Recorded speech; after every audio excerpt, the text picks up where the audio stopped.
afternoon, everyone. I cordially welcome you all for the ninth lecture of the short course on cultural linkages towards Asian ideology. Today, we are focusing on cross-cultural innovation and entrepreneurship in Asia. Program for today is such that the lecture is scheduled to be for 45 minutes, with a short break of 5 minutes, followed by a question and answer session. May I have the honor of introducing this lecture, the Kalpana Ambepitiya, Director of the Career Guidance Unit at General Sir John Kuthalawala Defence University. She is also a senior lecturer in the Department of Management and Finance of the Faculty of Management, Social Sciences and Humanities of KDU. An esteemed guest holds a PhD from Huazhong University of Science and Technology, Wuhan, China. A Master of Business Administration in Finance, Indira Gandhi National Open University in India. A Bachelor, Business Management specialized in Marketing from the University of Kalandia, Sri Lanka. Dr. Kalpana Ambepitiya has over 13 years of experience in the academic field and industry in entrepreneurship and marketing.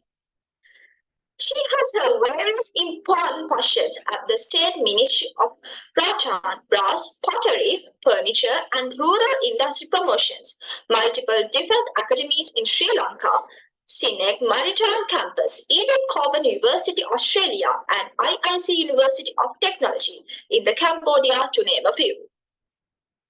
Dr. Kalpana Ambepitiya has contributed her vast academic knowledge to the field of entrepreneurship and marketing by conducting many important research projects.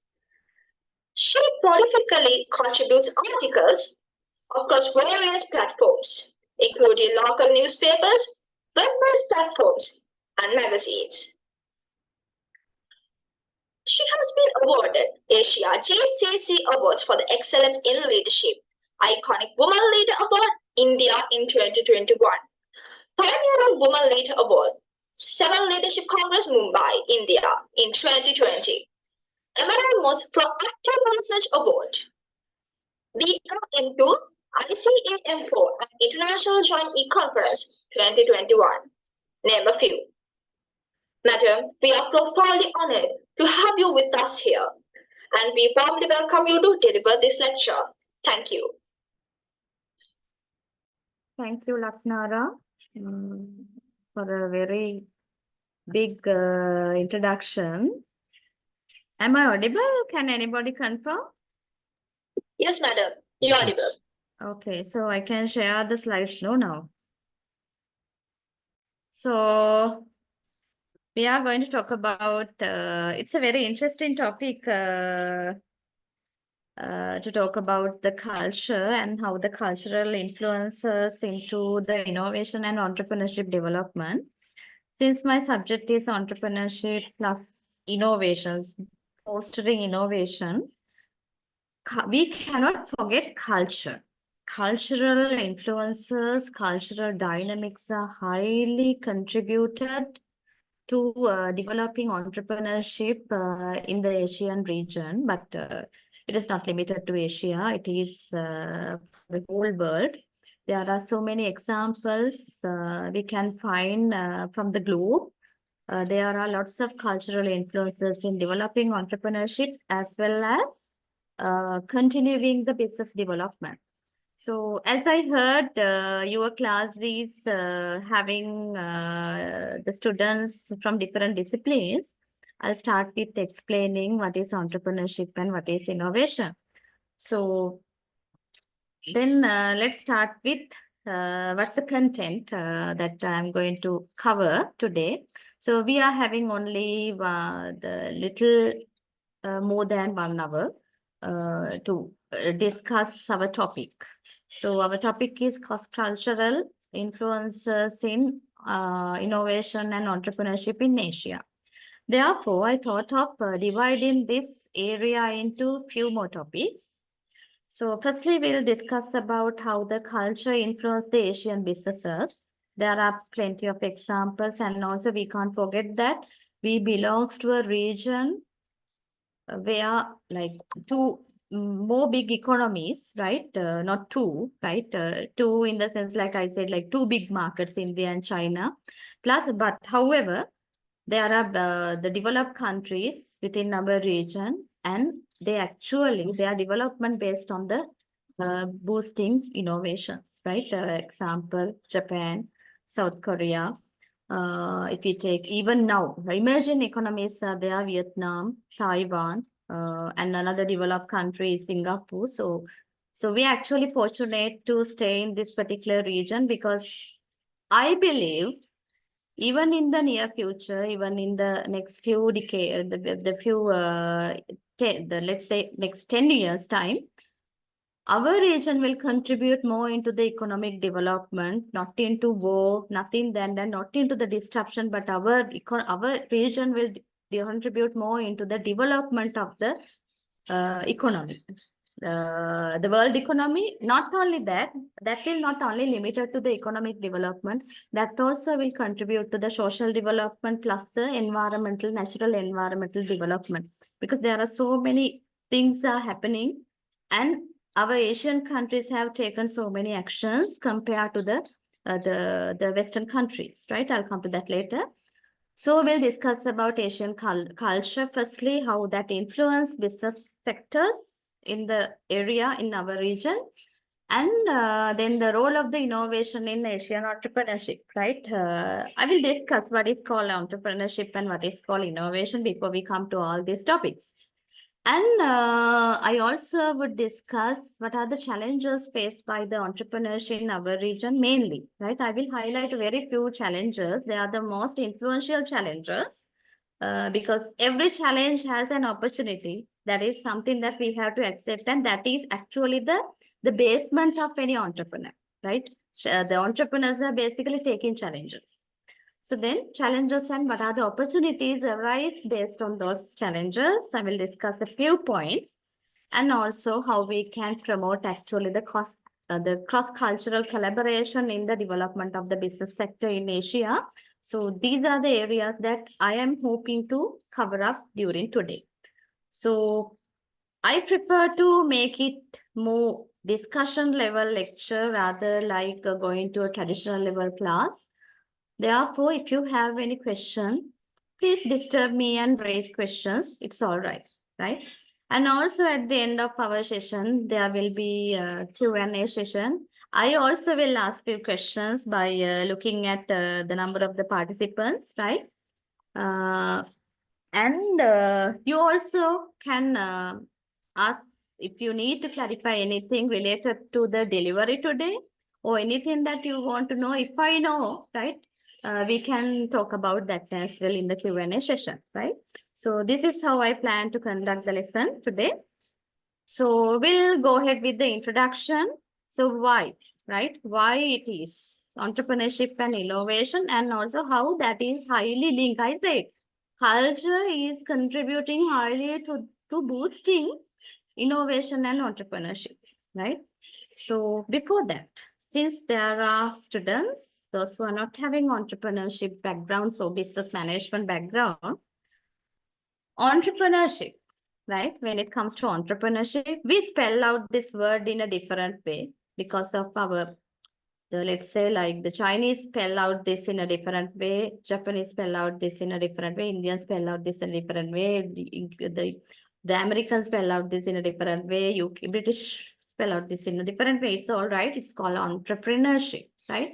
So in Sinhala, it's called Vyavasayakatva, right? So you have heard this word several times, even in the news, even in open platforms, in common platforms, public platforms, in social media and all. Everybody talks about this entrepreneurship, right? So entrepreneurship is not another word to recognize a business. That is the first thing we have to understand. Entrepreneurship is something beyond than running a normal business, right? Why I say that is, otherwise we don't need to have a word called entrepreneurship. We can just say it's a business, right? So therefore, if you take a normal retail shop, a grocery shop, let's say a gas agent, right? Let's say a pharmacy, right? We cannot categorize, even a salon, we cannot categorize them as entrepreneurships. You know why? Because we can find there are similar kind of businesses all around us, right? There are many, there are 100, 1,000, millions of similar type of businesses. So then it's not an entrepreneurship. Entrepreneurship is something different. You can develop, you can generate a new business idea, right? Let's say it's not still a business idea. It's an idea. I will do something like this, right? So then you have to run a very comprehensive feasibility study, whether this is applicable, whether this is practicable into the business sector, right? And not only that, most importantly, your entrepreneurial idea should be having a one particular quality. It should be a very fresh, novel idea. It means you can't find that idea or the business idea in the existing business. It should be a new idea. It should be a new idea. It should be a novel idea. It should be a fresh idea. So then you have to see the feasibility, whether this is practicable. Can I convert this into a business? If it is possible, of course, you can do this innovation, not innovation. You can convert this into a product or a service, right? So then you have to see that whether this product or a service is tradable, right? Commercializable. That's the word I always use, commercializable. If it is commercializable, you can call it an innovation, right? So then when you apply this commercializable, your product idea into the market, introduce it to your target market, then we call it an entrepreneurship, right?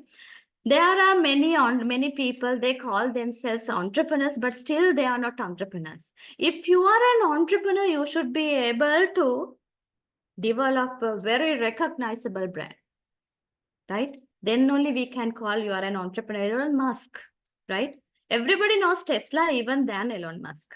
Everybody knows Facebook even than Mark Zuckerberg. So they are entrepreneurs, right? So this is what we call entrepreneurs, and that is the relationship between entrepreneurship and innovation, right? You have to have an idea, business idea, which is a novel business idea, fresh business idea, having a quality which is called commercializable. If your business idea is having that quality, a commercializable, or you can commercialize that business idea into a particular target market, that is called innovation, right?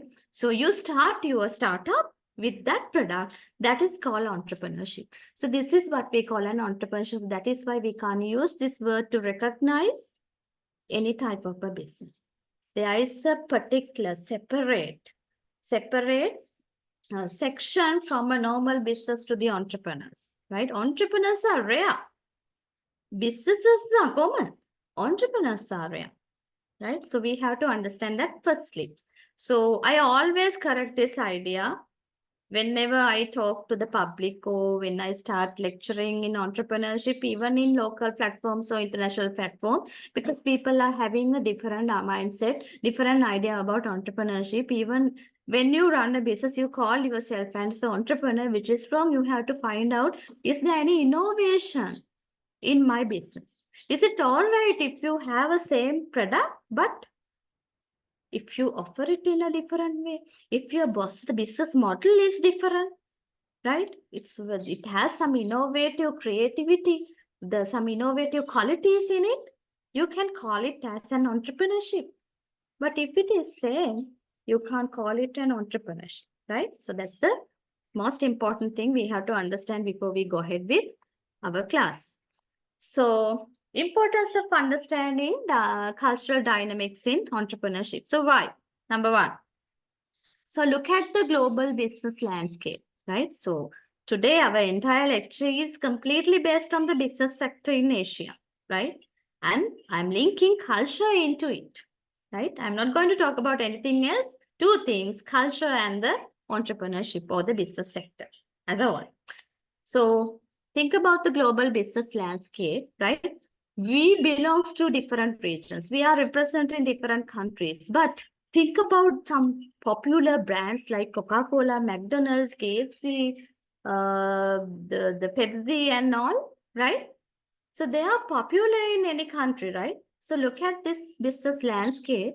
Sometimes some businesses, some brands entering into some markets were challengeable, but they have overcome those challenges and got the opportunity and approach to those markets. There are examples. I'll come to that later. So think about the global landscape. It is multicultural. It's a collection of different cultural diversity. So we have to cater to this cultural diversity when we introduce a product to the new market. So that is our global business landscape, and it has several the cultural practices, the diversity, cultural perspectives, even the communication language is different, right? So we have to think about that when it's come to international business and the communication and the relationship building. It is very important to understand the culture because communication is a part of the culture. We, in Sri Lanka, we talk in Sinhala, that is our native language, mother tongue, right? So if we take a Chinese, so they are talking in Chinese, the modern Chinese or traditional Chinese, Mandarin, right? So look at the cultural influences there in the communication. If you have a very good understanding about the culture, we know how importance of using their language even in the communication. So we can build up a very strong relationship through having a effective communication. And consumer behavior and preferences. As I said, we belongs to several different countries coming from the different the cultural backgrounds. Cultural context is different. We are from different context. So when it comes to international brand, they can't just introduce a brand to any country without knowing what is that country's. So what is that country's means you have to learn their culture, their traditions, their norms, their values. And you have to incorporate and you have to respect particularly to those things when you are designing your brand to that particular market, right? So that is why we need to learn when also it's coming to entrepreneurship. So entrepreneurship is highly influenced by cultural aspects because culture is a very comprehensive area in our society. So this comprehensive section in the society, that is our culture, gives us so many opportunities to come up with new business ideas. Remember, entrepreneurship, new business idea, fresh idea, right? So it exactly supporting us to make more innovation. So consumer behavior could be differ from one context to the other context. So, and their preferences could be differ from one context to the other context, which is actually influencing or influenced by the culture, their culture. And problem solving, right? So it is very important to understand the cultural dynamics in the entrepreneurship. Why? One way of understanding the environment, or let's say one way of generating a business idea, a new business idea, is finding a solution for an existing problem in that particular society. So that society has a one particular characteristics called their culture, the element called the culture, right? So cultural aspects could be they are having some problems looking for solutions. So you can exactly develop a good entrepreneurship, effective entrepreneurship by solving that problem within their culture. There are businesses, they incorporated culture into their business, right? And generated some new business idea and actually doing well in the market now. And the last one, right, to talk about the importance, risk mitigation. Knowing culture, you can mitigate the risk, right? You will be agree with me. If you know where you are going to live, if you know how to live, if you know before you enter to something, right, what's going to be there and what is that, you actually mitigate that risk, right? Therefore, when it comes to international brands, for example, in Asia, let's say knowing the Indian culture is very beneficial if you are planning to enter to the Indian market because you can mitigate the risk of losing the market or risk of failing your product, right? So that is why it is very important to understand the cultural dynamics when you start businesses, and also when you expand your businesses into other territories, or when you grow your businesses, right? So this is not only limited to entrepreneurship, but also it is applicable to many business sectors, right?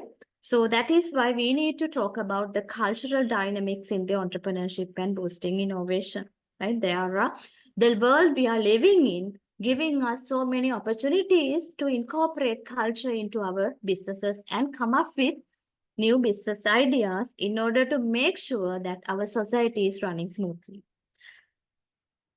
And the diverse and the dynamic business landscapes in India, right? So another section we have to understand is how our Asia is diverse and what are the business dynamics or the dynamic business landscapes in Asia. So how these things supported in order to build up entrepreneurship, because we have very popular entrepreneurships in Asia, right? One is economic diversity.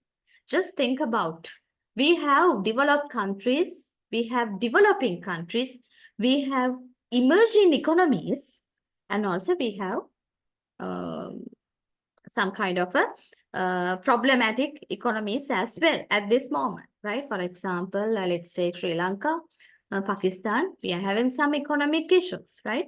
So look at the diversity. If we look at in Asia, the diversity, right? Take Europe. So they are mostly similar, right? Most of the countries are developed in Europe. But when it comes to the Asia, we are having the largest markets now. Indian community, Indian population is the number one. Second is China. So we are actually rich in the population. It is, I think, 2/3 of the population in the world, right? So we are having that biggest markets. Developing and emerging economies too. Like I mentioned earlier, Vietnam, Thailand, Malaysia, Indonesia, right? They are emerging markets. There is a high potentiality. Even I think like very soon Bangladesh and all also will enter to this because they are doing something good now. Even when I talked to one of my friends very recently living in Bangladesh, they also said like they have lots of economic issues like Sri Lanka, but they are hoping like they have a plan to grow their country in the next 10 years. So I hope that they also will enter to the emerging economics so soon, right? So like we have a economic diversity.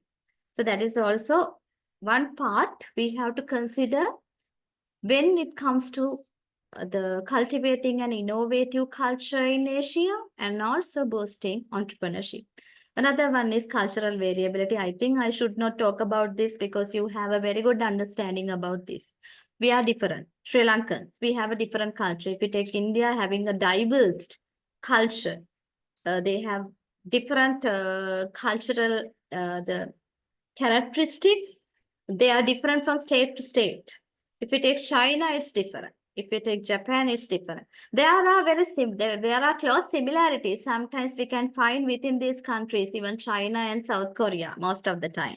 Even Hong Kong, if we take Taiwan, they have very similar type of culture and the cultural influences into the businesses. But if you take India and Sri Lanka, we are very similar, right? We are very similar in applying the culture. So these things are actually the benefits or supporting when we run businesses. When we when we look for business opportunities, when we look for looking for generating new business ideas, this actually supporting matters, supporting factors. So cultural variability. I think we are very rich in that in the Asia. Then the market size and the potentiality, as I said, we are very lucky to have the largest two populations in the world now, right? And even if we take Indonesia, even if we take even the Pakistan, right? Large population in the world. It's Malaysia, right? So even Japan, right? Even if we take Tokyo, like a few years ago, Tokyo was the most highly populated city, urbanized city in the world, right? So even if you take Shanghai, Shanghai is considering as the New York City in Asia, right? So look at the recognition we are having at the moment, right? So Asia is something very important therefore. And the regulatory variations, so we have different countries, even within the Asia, we have separated into the several regions like the East, the Southeast, the East Asia, South Asia, like that. We also have some different the categories. So we have different regulations. So regulatory variations also we have to consider when it comes to business development, right? And also there are influences of this in boosting businesses and business ideas, especially support into the innovation too. As I mentioned earlier, so Asia is a little bit moving towards environmental sustainability. We can see that compared to other regions, we can say that we are a little bit more concerned about the environmental sustainability now. So why it is, right? What's the reason? Because most of the governments very recently, they have changed their regulations to support to make sure the environmental sustainability in their trading, in their commerce. So that is why. So we have different regulatory variations. Also, we have to consider as a cultural dynamic now and technological advancement. So Asia is considering as a hotbed for technologies, right?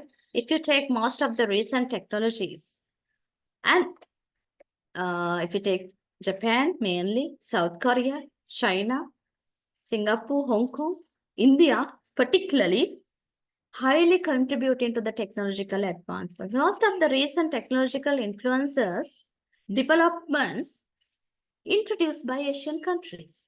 Sometimes with the collaboration of Israel, sometimes United States, like that, it is there. But we are contributing. Asia is contributing to the technological advancements, and most of if you take artificial intelligence, if we take fintech, if we take robotic technologies, e-commerce platforms, becoming popular, started in the discovered in the Asia, right? So the Asia is considering as kind of an innovation hub now, and most of the even Silicon Valley companies are moving to Asian markets to establish their businesses. It means locate their businesses physically. The reason is because Asia as a whole is cheap, right? Affordable. So when it comes to the Europe, due to several reasons, it became expensive. But when we move our trades to trade or manufacturing, let's say manufacturing to Asian region, the most of the companies understood that it is more affordable. And infrastructure, the ecosystem for the entrepreneurship development is very high in most of the Asian countries, right? On infrastructure development, government grants are provided, the roads, transportation, logistics, everything is provided, and also the youth is empowered, the minority groups are empowered, the education system is highly financed by the countries, research and development fund is very high, the budgetary allocation is very high in those countries, therefore there is a very favorable ecosystem has created in most of the Asian countries. So they are moving to the most of the Western, especially Silicon Valley companies, they have moved already to the Asia, right? For example, if we take China, in a city called Hangzhou, they already started it, they are establishing the biggest Silicon Valley in the Asia. So that is called their science and technology hub. All these high-tech companies going to be establish their Asian branches, all of them in Hangzhou, right? So that is how now we are treating to technological advancement. So these things are very important when it comes to entrepreneurship development.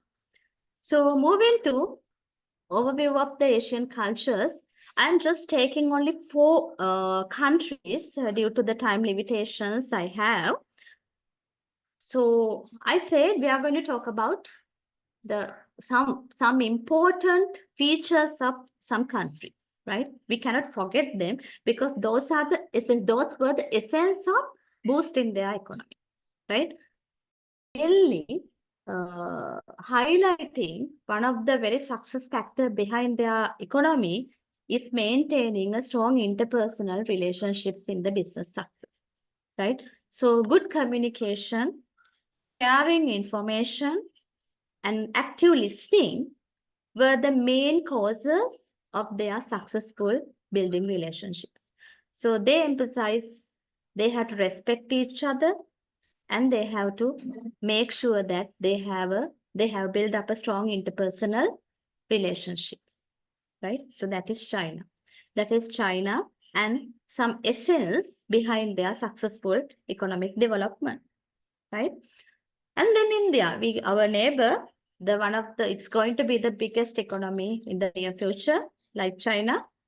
Uh, so still, they became the #1 population in the world very recently, a few millions ahead of Chinese population now. And during the COVID lockdown, I hope that you remember how many Indians died per day, right? There were more than 100,000 Indians died, right? It was all around the news, right? So India was facing a huge issues because they were celebrating their festivals and all, despite or respecting the lockdown, the rules and conditions. So the COVID started spreading so fast among the among the Indian communities.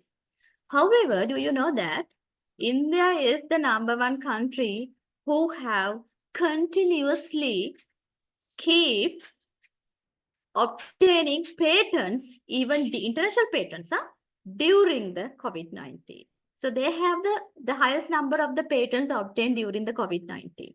That is India. Second is China. Third, Germany. Right? So this is how they work, right? So all the challenges, they converted as opportunities. So let's talk about India. You know, rich in cultural diversity. Diverse culture they have, they are different from state to state, right? Even the language is different. The way they wear, their costumes are different. Everything is different from state to state, right? Even the skin color also different. Look at the diversity, right? They have a very high cultural diversity, right? And using various languages, religions, traditions, and that became a benefit in the economic development, in the entrepreneurship development. Because why? When there are so many differences between them from one community to the other community, what it says basically, there are opportunities, there are business opportunities. So that is a very good platform for you to develop novel business ideas. Second one, in India, respect for elders and hierarchy, like China, right? Like us. Respect for elders and hierarchy. So usually if you take Ambani's family, if you take Mittal's family, if you take Ratan Tata's family, the business is basically gifted from father to son, that sons to the other, his son, like that, right? So they basically, the most of the Indian, the multinational corporations are family businesses, right? They are family businesses, even Mahindra, right? They are family businesses influenced by highly the Indian culture, right? So that is why they are family businesses.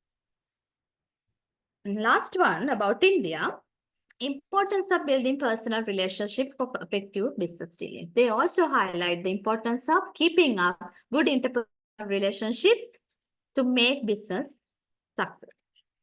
Next one, we can't forget, right? Japan, right? So they became developed before all others, right? So they work hard, they work smart, and also highly intelligent, the nationals, Japan. And they are the behind of most of the management aspects, applications, right?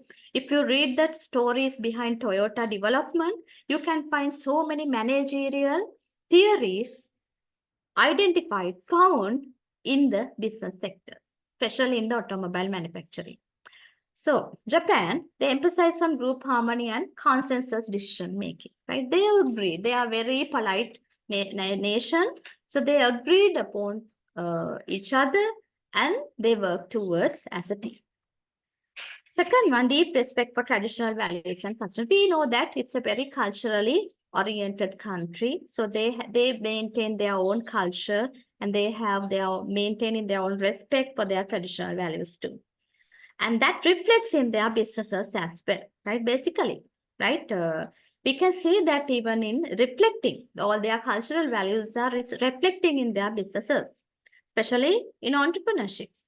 And there are so many non-verbal cues and context are crucial in the communication, right? You know, like there are so many. The body language, most of the body language having a different meaning in Japan.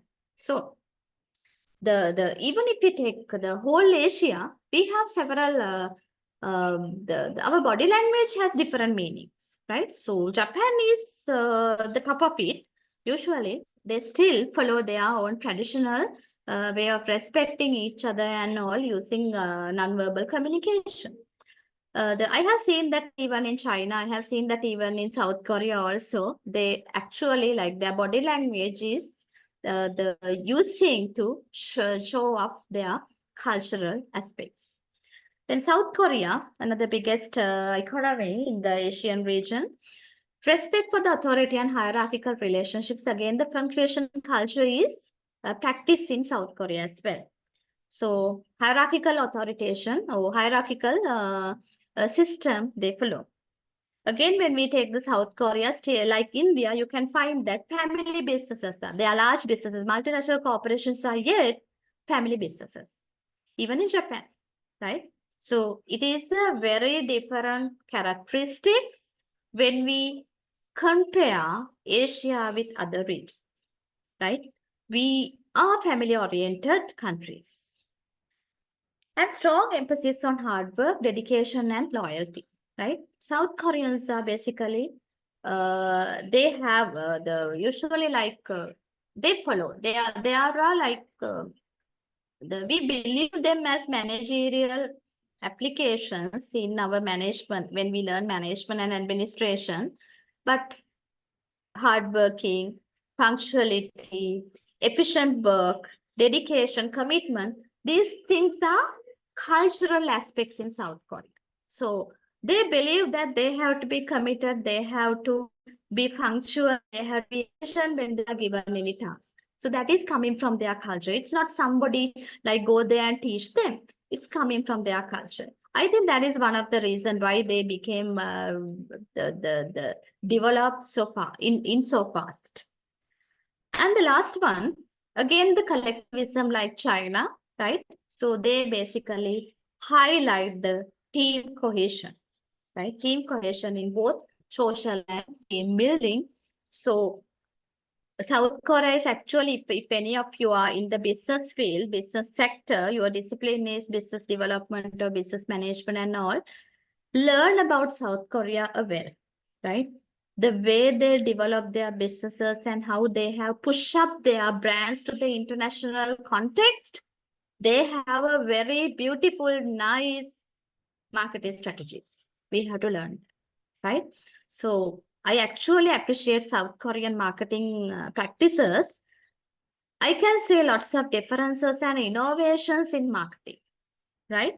So maybe right. The reason could be most of the time they have a very high values in their culture, right? So these are few examples, right? Let's move with the next because I need to save some time. Yeah. How do cultural nuances impact business interactions and decision making? Right? How do cultural nuances impact business interaction and decision making? How that is happening, right? How that is happening in even in entrepreneurship. I said this is not only talking about the entrepreneurship, this is also applicable to businesses, entire business as a whole. So how cultural nuances supporting to build up the business interaction and supporting to making business decisions. Few more things I need to highlight. Therefore, this slide is heavy text. Communication style. When you move from one area to the other area, let's say like you need to start a new business, you are looking for new business idea. right? So you need to talk to people. So if you need to talk to people living in that particular area and those people are having a different language, you should know that language to talk to them, talk to those people and get their idea. So communication styles are very important in that, right? So they exactly incorporate businesses into build up the relationship. Cultural nuances influence communication styles, including directness, explicitness, and reliance on nonverbal cues. So, communication styles supporting to build up the relationships. And understanding these variations is crucial for effective communication and avoiding misunderstanding. So, understanding each other language properly, understanding not only the language that is verbal communication, but also the body languages that is non-verbal communication. Understanding is very well can avoid misunderstanding, right? So you have to learn if not only their language, you have to learn their the facial body languages as well, right? Non-verbal communication as well. So another one is decision-making processes, how the cultural norms impact the decision-making, right? Few more points there. Different cultures have distinct approaches to decision-making, ranging from hierarchical and consensus based on individualistic, right? So different cultures are having different practices, cultural practices. Some cultures are highly influencing the team or the collectivism. They are influenced by the collectivism. Some cultures are different. They are influenced by the individualism, right? So we have to have a very good understanding about this in order to make the business decision making. And entrepreneurs must adapt their decision-making process to align with the cultural expectation. So entrepreneurship definitely treat their businesses to the relevant culture. If you are away from that culture, if you avoid the cultural the aspects in your business practices, your business will fail in that community, within that culture. You have to show the respect. So I was always telling, if you are moving to a Muslim country, if you're traveling in the Muslim country, you have to respect their dress codes and all, and you also need to wear like that. Then you are away from the problems too, because those people will not like you to wear a bikini and walking in their streets, right? And another good example is Sri Lanka, right? You can't go to our Asian temples in Anuradhapura, Polonnaruwa, Dambulla, or somewhere, even in the temples of the two, wearing a short dress. You have to wear another the long cloth to cover up at least like below your knees to enter to that particular place. Look at why. So some people say that this is something a very it's a joke, right? But it's not joke. It's culture, right? Why can't we respect the culture? We have to respect the culture because culture is a very beautiful thing if you respect each other. Culture is a very beautiful thing. We should know how to respect to the culture, but when it comes to the businesses, when it comes to the entrepreneurship, if you do not add the cultural, if you are not getting adapted to the cultural applications, practices in a relevant community, your business will fail. So you have to make sure that those are added into your decision making. Another one, negotiation techniques. There are varieties of negotiation techniques relevant to different contexts. So it's not always like some cultures are there. They need arguments. They need to build controversial arguments. Some cultures are there. You have to follow the consensus in all the matters, right? Like Japan, right? Look at consensus. They work based on the agreements. They agree. They respect each other's opinion, right? Look at so negotiation techniques are very important in that cultural differences affect negotiation strategies, including negotiation pace, openness, the importance of relationship building during the negotiations, etc.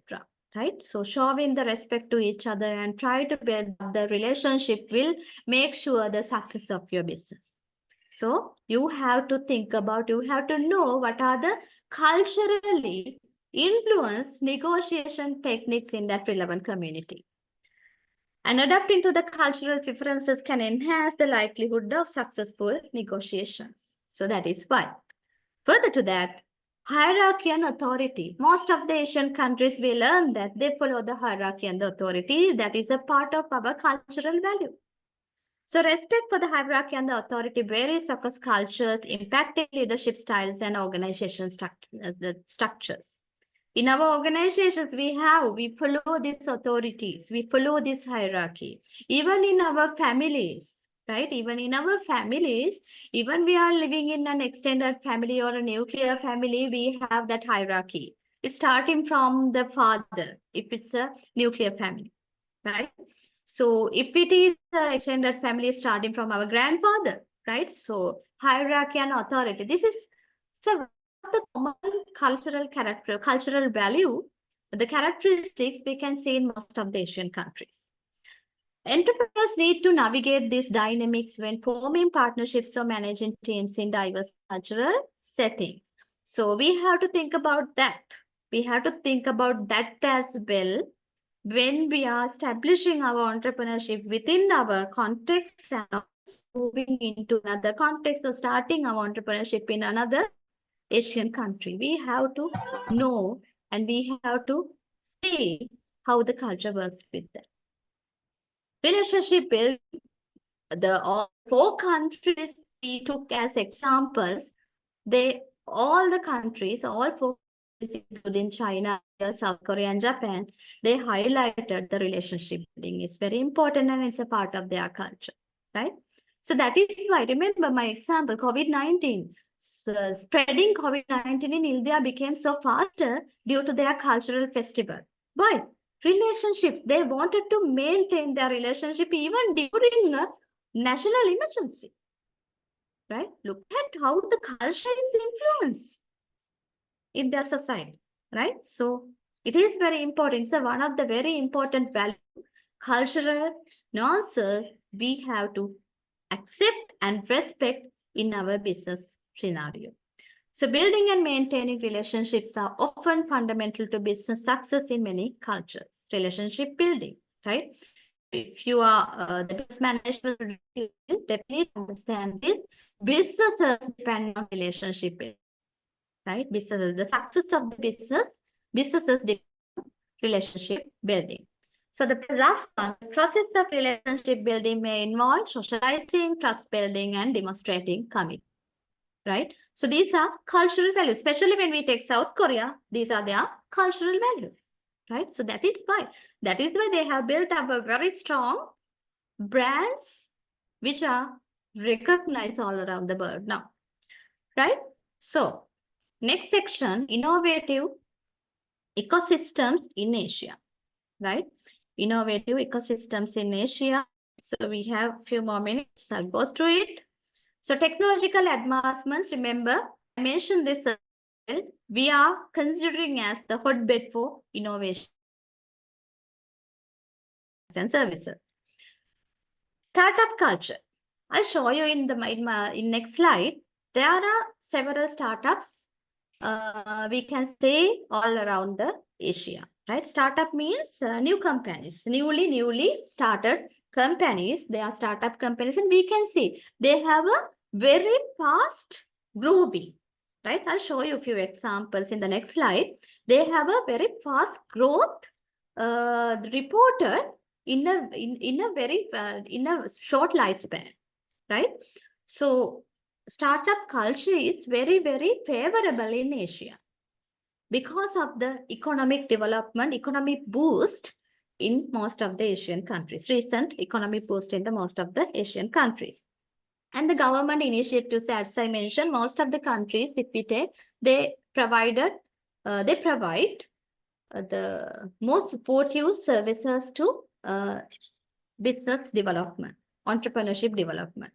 if we take most of the universities now, most popular universities in the Asian region, they are having, they build entrepreneurs within their university, the what we call it, yeah, the in their degree programs, they also has a part to build up the entrepreneurs.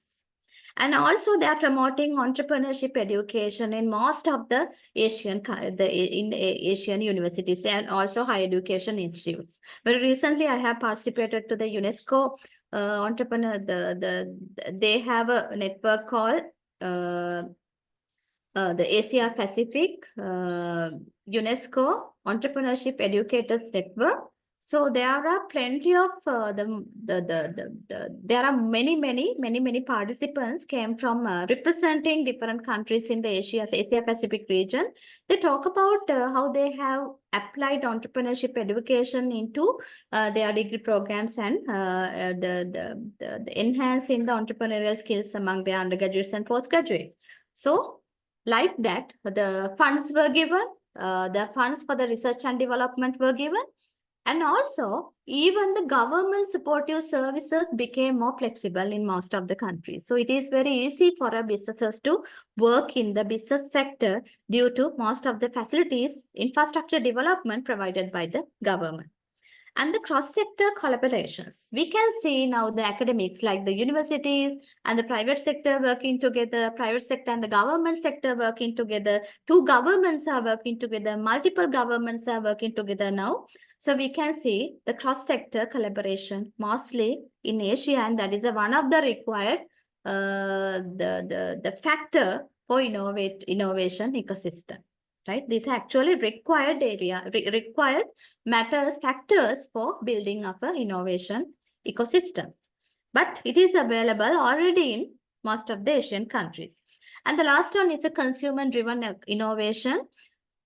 Now, if you take a consumers, the requirements, we call it need, became very comprehensive now, became very complex now. Consumers are looking at they have very specific requirements. They actually looking for the products which make their life easy. And their requirements are continuously changing and emerging too. Therefore, the business sector is required to research on this, looking for it, stay updated on that, and need to introduce products and services according to the consumer preferences. Therefore, we call this culture is a consumer-driven innovation culture, because consumers are having requirement and they are keep on changing those requirements. Accordingly, the entrepreneurs need to develop products and services to satisfy those needs and goals. Right? So these are highly required in building up a favorable ecosystem in any country, and they are innovation driven. Right? So I said I'll show you a few examples, right? This is one of the startup company, right? We call Tokopedia in Indonesia, right? I'll show you all these things. I have opened up their websites too, right? Tokopedia. It is an e-commerce platform, right? What they do is they sell all their local manufacturers' products and services in this particular e-commerce platform, and they call them local heroes. So they highlighted the products which are promoting their cultural values in the products and services. They call them as the local heroes, and they basically support and promote those products in their e-commerce platform. So this is called Tokopedia. I'll show you their website. And this is their logo. And the Cure Fit, it's from India. This is a fitness and wellness company.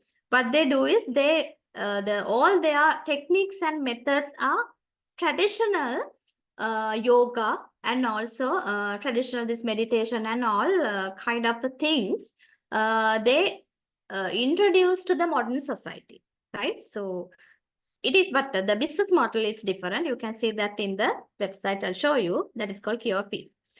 Another startup company highlighted recently is Line Corporation. I think you already know this Line. Line is a social media platform started in Japan, right? So that is also promoting their cultural, the values like stickers, themes and all are basically influenced by Japanese culture.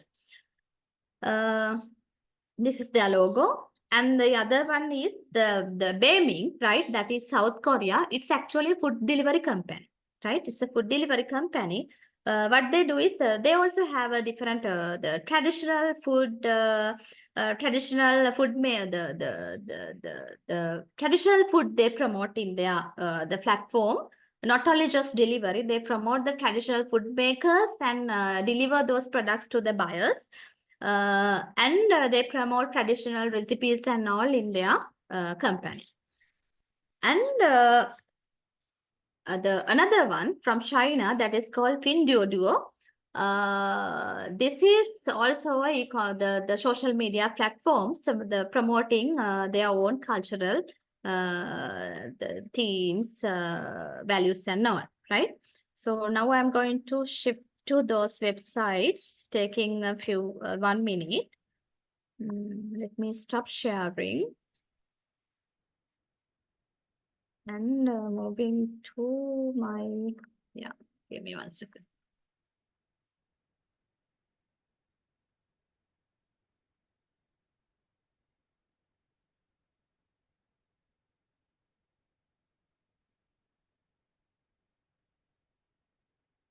Okay.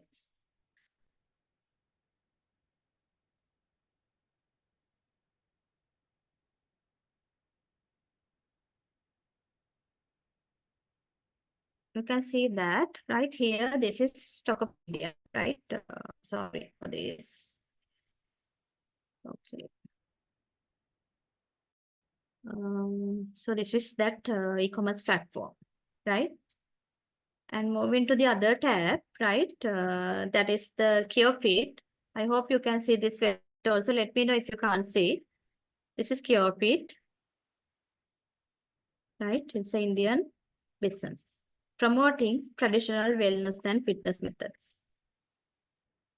You can see very modern, the people are on the photos, but still they promote all their traditional, because India is having a very long history about this fitness and all. Uh, like we have Angampura and all, they also have their own traditional martial arts system. So they promote basically these things. And the other one is Line Corporation. So you know Line, right? Line is a social media platform that is popular, right? This is their website. We can't see much more things in this website because it's a mobile app, basically. And this is Bei, right? South Korean food delivery company, right? And this is Pinduoduo, right? So it's an e-commerce platform plus social media. So they are basically like now they are, I think, moving towards more sustainability as well, right? So all of them are considering as newly started companies, right? But now doing very well in the market. So moving to our presentation again, going back to full screen.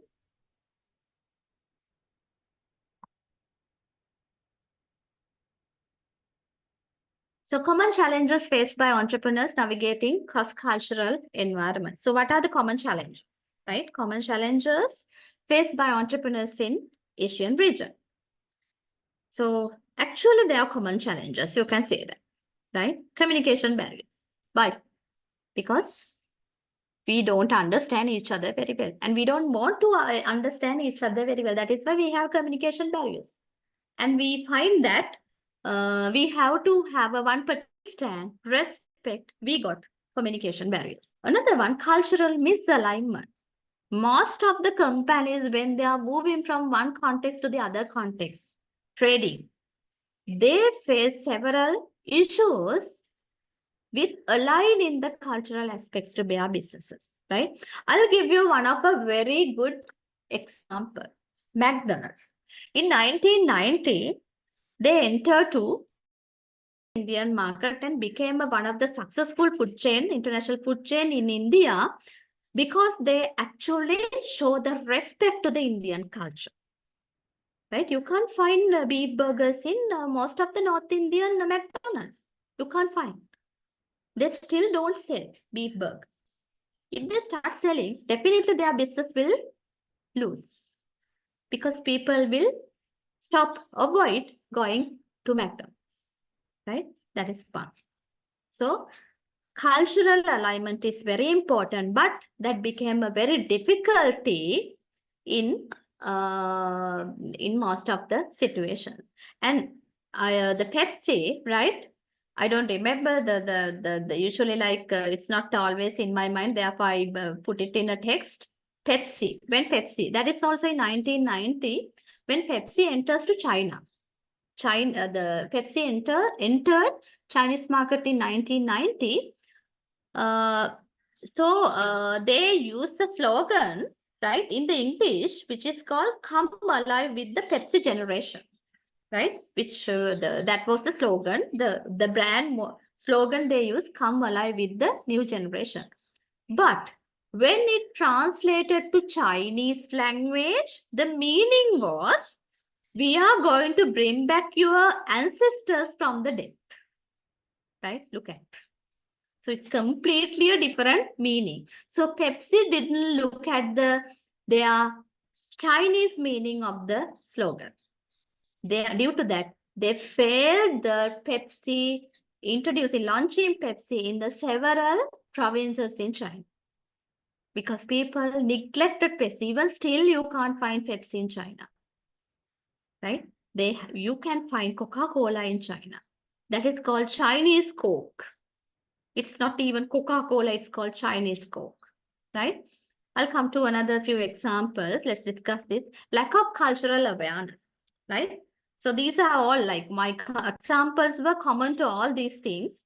Lack of cultural awareness. Another one, Coke thought that if they introduce a Coke with green tea flavor in Japan, people will accept. So they introduce without testing the product in the market, without checking it in the market properly. They introduce a Coke in green tea flavor, right? It's a flop. They failed the product.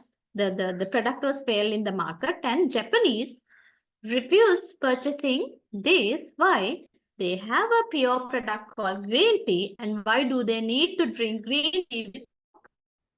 They didn't like that, right? And Coke has several examples. Even Coke introduced in the bacon flavor in several countries, right? Even so in some countries, it was a failure again, right? Because if you don't accept that in your culture, and if you're not used to it in your traditions, you don't follow it. So we have to be adapted, and we have to change according to the cultural changes, and we have to show the respect to the cultural values of each and every community in developing businesses. Legal and regulatory differences. Legal and regulatory differences also became a challenge now, because enter into one market, sometimes you have to stay aligned with the legal and regulatory requirements. So those are common challenges faced by entrepreneurs, legal and regulatory changes.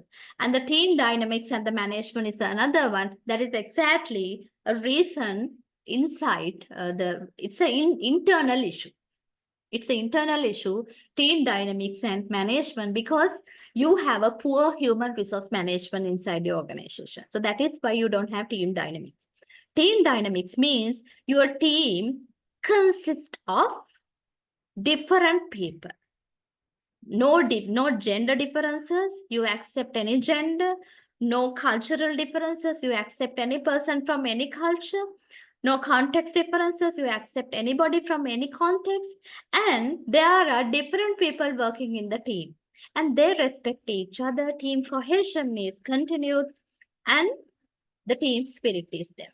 So there is a leader also a team member, right? So that is your internal problem. That is an internal problem when it comes to the entrepreneurship development in Asia, because you avoided the cultural applications in running a business.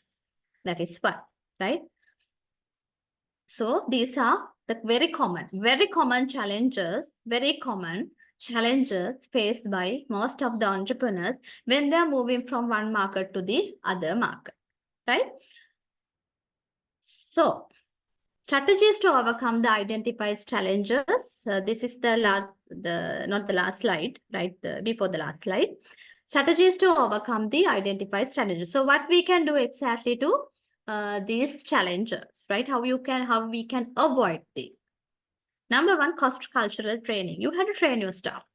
You should know how to stay with a diversified culture, right? Cultural diversity. You have to teach your people to respect to each other. That is very important. And respect and accept. That is important. Another one, cultural intelligence. Respect and accept coming from what? Cultural intelligence. You should know, you have to be aware of another. You have to be aware of your friends' culture. You have to be aware of your teammates' culture. You have to be aware of your manager's culture.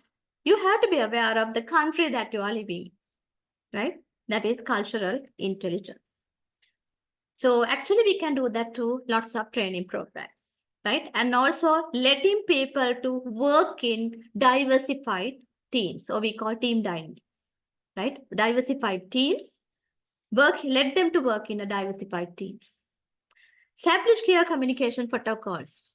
So take the cultural influences by several countries and you can develop a clear communication protocol. This is what you have to do. When you are to deliver this kind of a thing, this kind of a communication, this is what you have to do. To whom you are going to report to. So you can decide the hierarchy as well, because we are talking about the Asian culture. This is not Western. So Asian cultures are highly influenced by the administration, the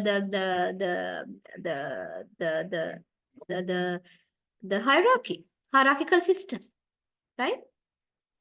Then local partnerships and networking, right? Partnerships. I mentioned this earlier also. The success of a business depend on building up the relationships. Building up relationship is what? Networking. It's networking. Networking with another means you are getting to know another and building up a relationship. So it could be a strong tie or maybe a weak tie, that's fine, right? Networking is very important to build up a relationship and moving towards local partnerships. And the last point I wanted to explain, customized marketing and product adaptation. Remember I say, you are still not an entrepreneur, right? Still, I cannot agree that you are an entrepreneur, even though you have a commercializable product idea, if you can't build up a recognizable brand, right? How you can build up a recognized brand through customized marketing, through good marketing, right? And your product need to be adapted to the cultural applications, like what McDonald's did. Cultural applications, right? They apply the Indian culture into their products, right? Otherwise, McDonald's could have said, no, we don't need to change our products. If the Indians want, they can come and eat, but we are selling beef. No, you will fail. You have to show respect. You have to show that you adapted their cultural practices into their business. Then only you will be accepted by them. Right? So these are simple ways how you can overcome challenges when you develop an entrepreneurship or a business. The last one, the importance of adaptability and cultural intelligence, therefore. Global business success. There are plenty of success business stories, like I said. Even Coca-Cola became so popular in most of the countries because of why? Cultural adaptation. In most of the cases, they have adapted into the culture. They change even their logo name, Coca-Cola, into Sinhala language. If you remember, I don't know, like in your time, when I was a child, I remember in the Coke bottle, in the one side of a Coke bottle, they put Coca-Cola in Sinhala. In China, in Chinese, right? Even a little bit cultural adaptation is there to become a global strong brand. Take Unilever, right? In India, they call Hindustan Unilever. Hindustan Unilever always they take the even take in the advertising and marketing, they always use Indian celebrities in India. Even using Indian celebrities, they can market the products in Sri Lanka, right? Take Lux, right? They use Kareena Kapoor in Lux, Aishwarya Rai in Lux to promote even in Sri Lanka. Sunsilk, the brand ambassador to Thailand was Shah Rukh Khan, right?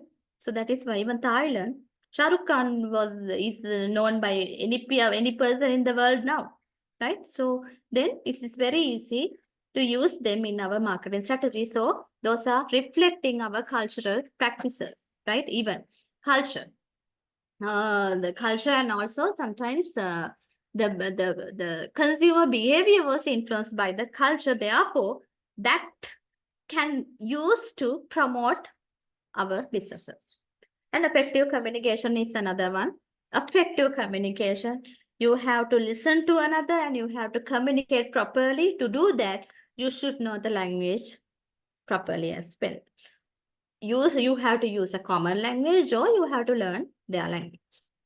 Innovation and problem solving, right? Always you have to keep on innovating new things, new products, new ideas, new services, and you have to keep solving the problems, because until the last day of this planet, the human will get problems. Therefore, we have to find anyhow solution.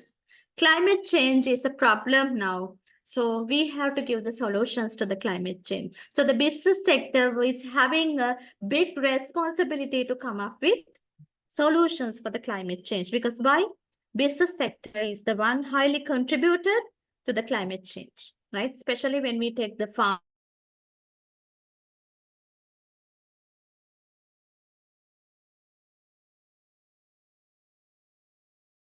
contributed, because why? Greenhouse gas emissions the increase by industries heavily, even transportation sector and all, right? So then we have a responsibility. So problems are there every day.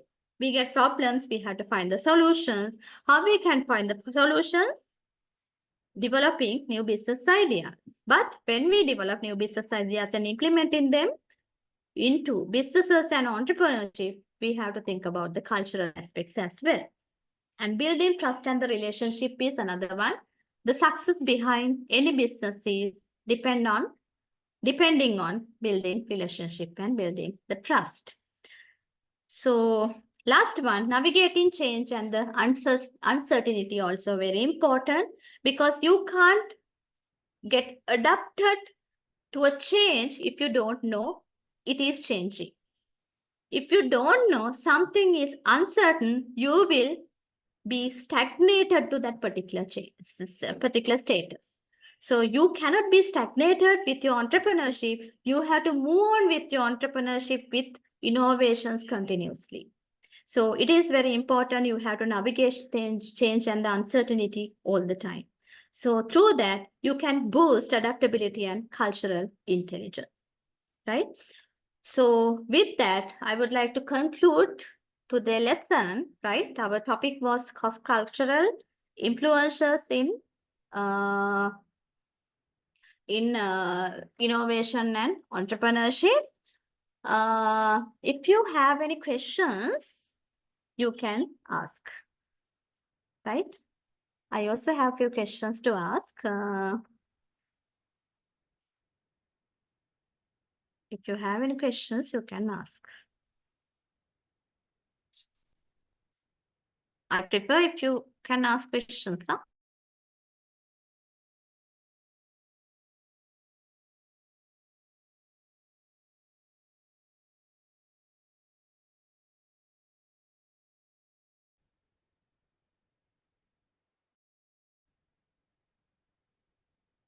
Okay. Looks like no more questions.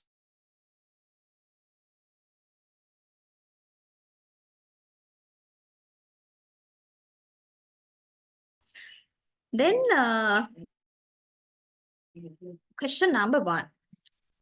Can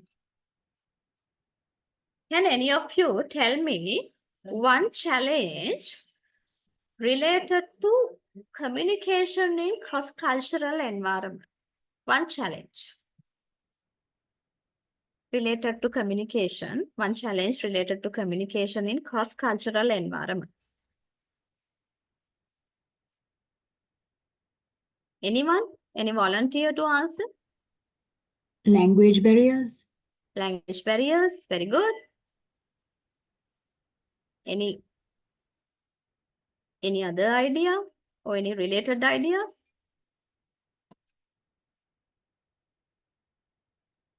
Lack of cultural understanding. Lack of cultural understanding. You can't understand the language. Cultural language barriers. Lack of understanding of culture. What else? There are things included in this cultural barriers. I'm trying to get the full answer from you. That's why your answers are correct. Huh? But still there are further things. Just think about my examples. Pepsi, why did they fail? Why McDonald's became successful?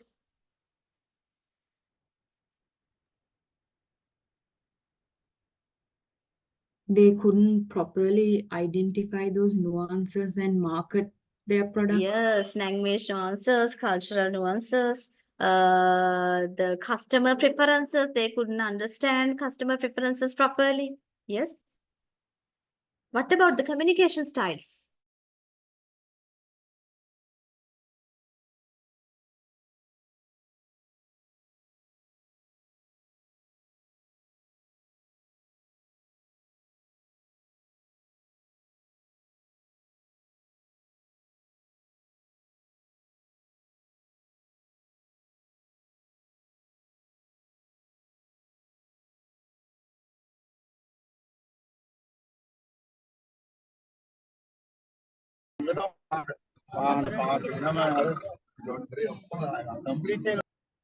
Okay, I muted finally. Okay. Then there's a question from Laknara. Ma'am, what's your opinion on Umandava as an entrepreneur? Can the country be saved from its current state with Umanda entrepreneurship, as they say? It's like this. I'll tell you my personal view, right? This is not, I hope that this is not insulting anybody, right? Or harming anyone's the opinion or the thought, right? This is my personal view as an entrepreneurship expertise, right? It's like this. I like the model of Umandava, right? Because they are introducing several products, especially like they are basically targeting the different types of traditional food, not traditional food, and the new ways of preparing the same food. It is really appreciated. But when it is becoming, if it is an entrepreneurship, there are a few more things you have to fulfill, right? They are supposed to be a business model, right? If it is an entrepreneurship, they are supposed to be a business model where we clearly identified the streams of incomes, right? One business could be having more than one income streams. It is possible, right? It is possible. All the businesses are like that. And how you can fund those income streams are given in your cost streams, your costing. So they are supposed to be a proper calculation of costing, right? Income streams and your costing, you have a vision to reach, right? And how you run your operations, your logistics, marketing, and all clearly should be identified and determined, right? I found in Umandava, there's nothing in their business model. Why? Just take the manpower. Do they pay for manpower? I haven't seen that they pay for their whole manpower, right? If you are running an entrepreneurship, I say, how you are going to fund your income streams, you have to have a proper costing. It means there's no any free labor, right? You can't get a labor for free of charge. No, right? Most of the people who work in that paddy fields and all were local farmers for free of charge for meals and all, and maybe from tribe houses. It is not a business model. So therefore, I can't identify that is as an entrepreneurship, right? But the things they try to do is, in a way, it's all right. It's good, right? It's a good example for people, those who are not doing anything and stay at home and looking for the government funds, right? It's really good. You need to try. You need to try and you have to see. You have to see whether there's a market and how they are going to market. I don't see any marketing strategy, right? I don't see a brand is building up, right? So therefore, it is not an entrepreneurship, but it is a very good community model. It's a good community model, right? So there are good things and bad things in that model. But I cannot accept that as an entrepreneurship. Most of people say that it's entrepreneurship. But the Hamuduro who is doing that, he is having exactly the entrepreneurial skills. If he is a Gihia, now he will become a very good entrepreneur in the country. But only thing is lacking in him is now he doesn't have a good business model. So it is not a business plan. I don't think like he's just, he wants to define this as a business. I don't think, because he needs to teach something else and all to the community and all, and correct some bad practices in the community. So we have to respect that. That is my whole idea. I think Laknara, I gave a satisfied answer.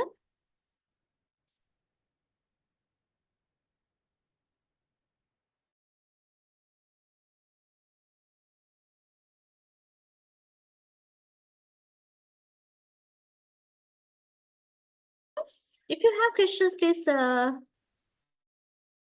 ask and send the question to the chat. It's fine. Excuse me, madam. Yes. Madam, can you point out the biggest mistakes that new entrepreneurs make in Sri Lanka? Biggest mistakes they want us making in Sri Lanka.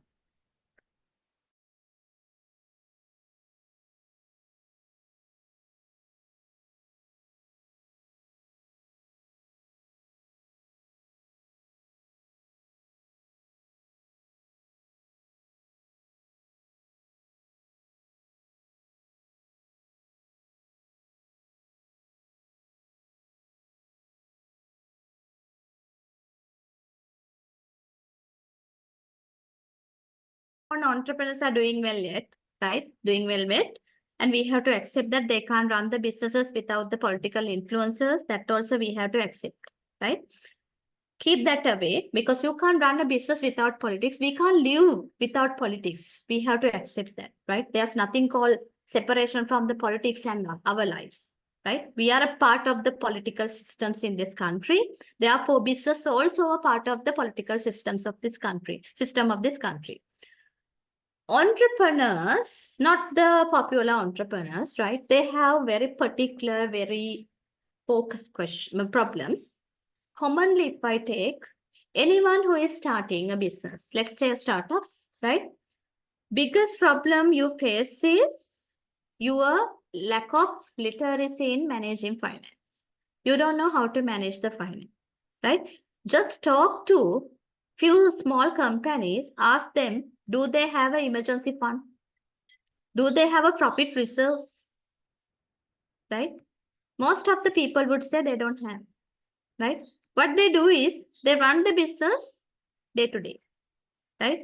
Earn 1,000 rupees, spend 1,000 rupees tomorrow. Earn 1,000 rupees tomorrow, again spend 1,000 rupees tomorrow, right? No profit reserves. It means if they don't have profit reserves means what? They don't have maintaining their financial accounts, accounting, bookkeeping, at least bookkeeping is enough.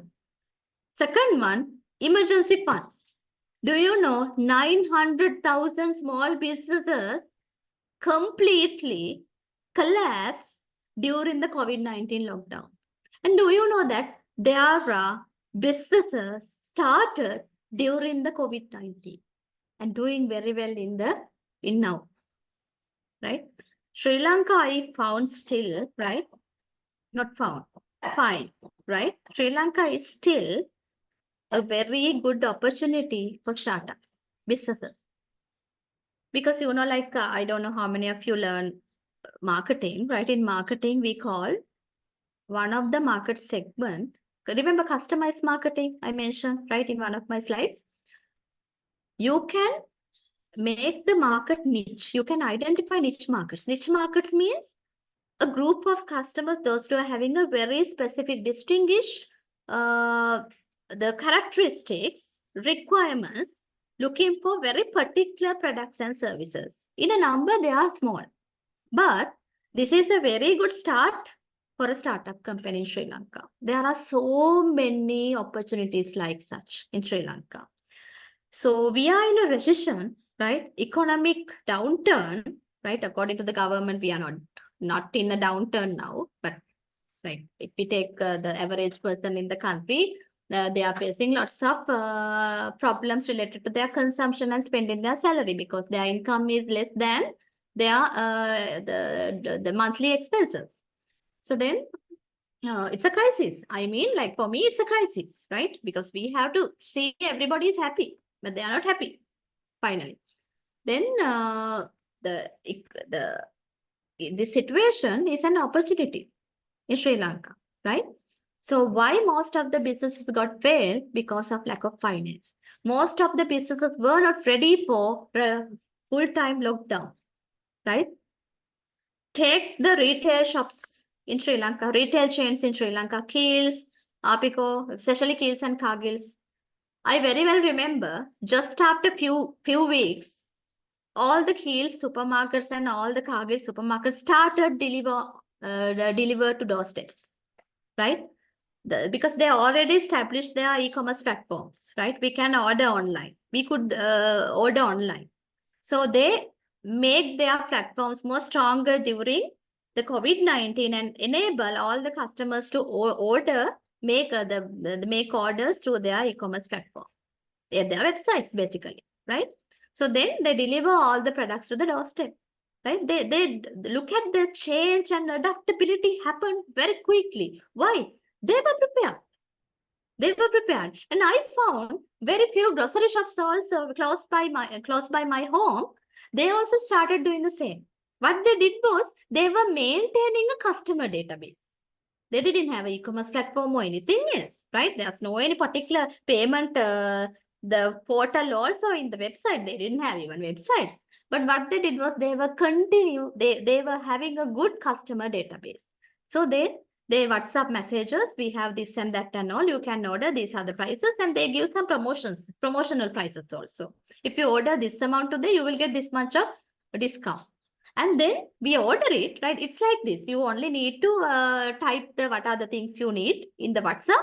You send it, and then they will deliver the products to your doorstep. You can pay online or you can pay in cash. Look at the adaptability, right? This is a quick adaptability. Make sure the success of your business, especially the business continuation.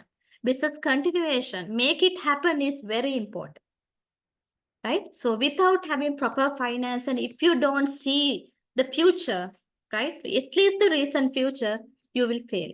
Because I found these two problems remained in our business sector, not only among entrepreneurs, right? Another thing is when you have a new startup company, let's say it's an entrepreneurship, it's a new idea, right? It's a new idea, it's a new startup, like it has a future, we can see its potential.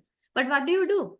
In the first sales, using the first few sales in the first few months, you are buying a BMW and you are again applying for a loan and buying a house, big house, right? So you are increasing your debt than your assets.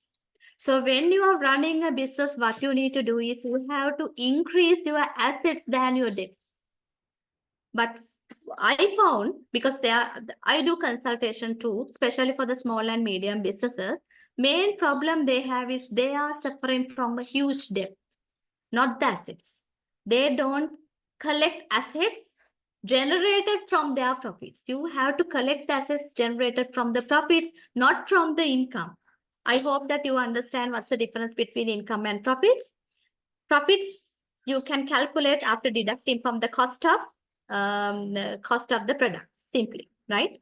For cost of the products from the income, right? So income is included the cost, everything including the profit margin as well. But if you deduct all the total cost of the products from the income, the remaining part is your profit. So you have to have the profit reserves as a saving, and you have to have an emergency fund as a saving.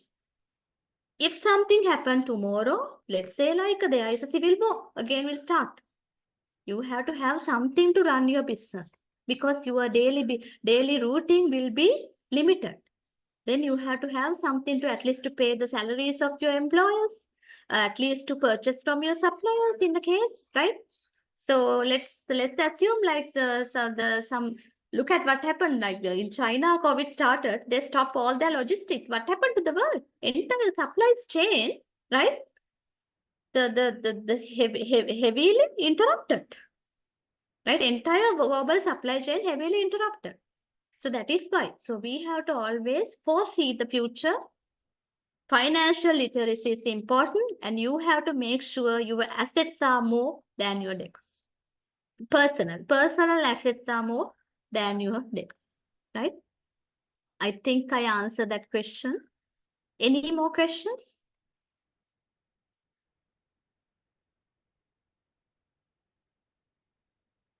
You can ask anything. I know that you are from, again, I have a the diversified context, the culture in this class. And always, another thing I wanted to point out all the time, I tell this even in my entrepreneurship classes too. Learn to respect the culture, because culture is basically the diversity, right? Diversity. Diversity is the most beautiful gift we received from the nature, right? Just assume if you and me look same, no differences in between us, it will be so bored, right? So we look different. Even Indians different from Sri Lankans, Sri Lankans different from Chinese, Chinese different from Western. Diversity. If we take even the animals, look at the diversity among the animals, right? It reflects the beauty of the nature. So that is why we have to respect that. Rather fighting because of the cultural disparities between us, we have to we should learn how to respect each other, and we have to start seeing the beauty of each one. Then the world will become more beautiful, right? Because everybody will have the good thoughts. That will result good vibes.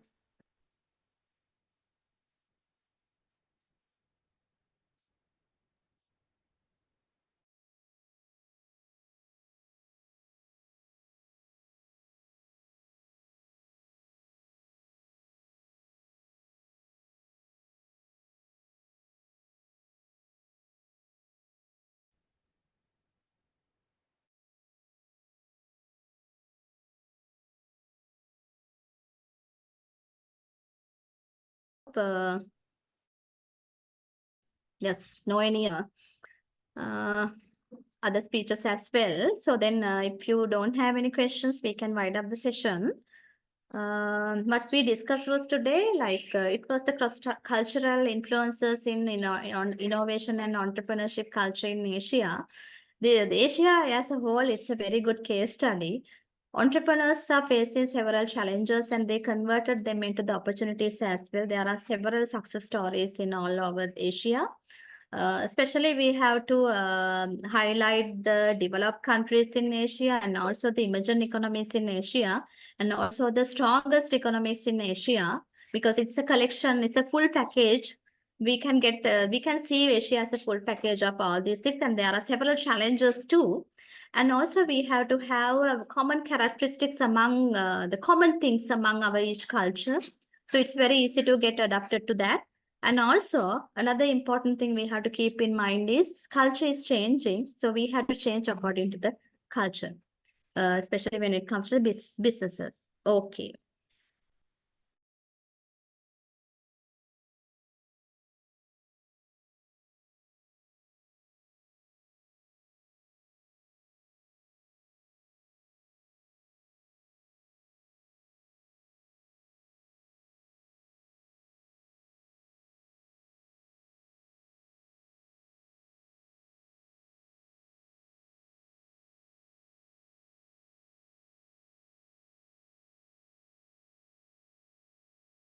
brands built up in Asia, they have that application, that the value addition into their businesses. There are several examples also, even the startup examples that I have taken, the cultural appropriation has been taken into consideration.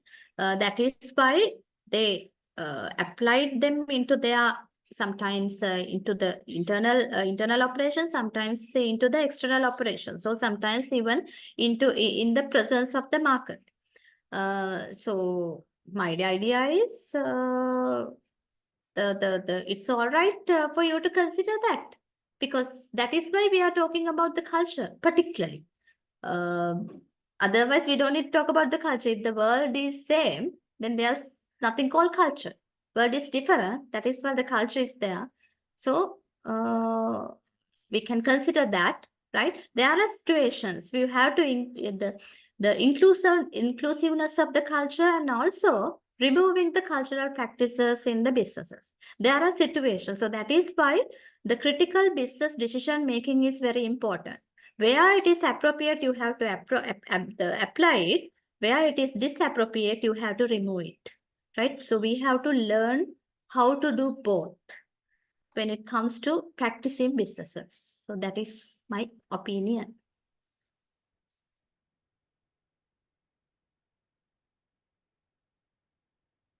Any questions?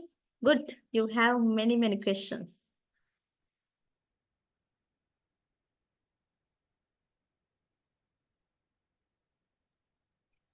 Am I audible? Yes. Thank you so much, madam. Student, if you have more questions, because we have a time limit. So if you have any more questions, please send us to ura@gmail.com. Thank you so much, madam. Today, wonderful session. And there is a students who gave the vote of thanks. Radhini. Yes. Good evening, ladies and gentlemen. I'm delighted to extend my gratitude through this vote of thanks on behalf of the students participating in the short course on cultural linkages towards an Asian ideology for the academic year 2023-24. First and foremost, I would like to express our heartfelt appreciation to our esteemed lecturer, Dr. Kalpana Ambepitiya, for generously sharing her time and invaluable knowledge with us today. Madam, your contribution to this course is a true blessing, and we are profoundly grateful. I would also like to extend our thanks to Dr. Hemantha Premaratna and the team of the staff at the Department of Social Sciences of KDU who worked together to bring these enlightening lectures together. Last but certainly not least, I extend our appreciation to all the participants from our university who joined us for this event. Your active engagement has not only made this lecture a resounding success, but has also provided you with valuable insights into the topic of cross-cultural innovation and entrepreneurship in Asia. In conclusion, I wish to express our deep gratitude to Dr. Kalpana Ambepitiya for her unwavering commitment to contributing to our course. Madam, it is a distinct honor to have you amongst us, and we deeply appreciate the time and effort you have invested in enriching our educational experience.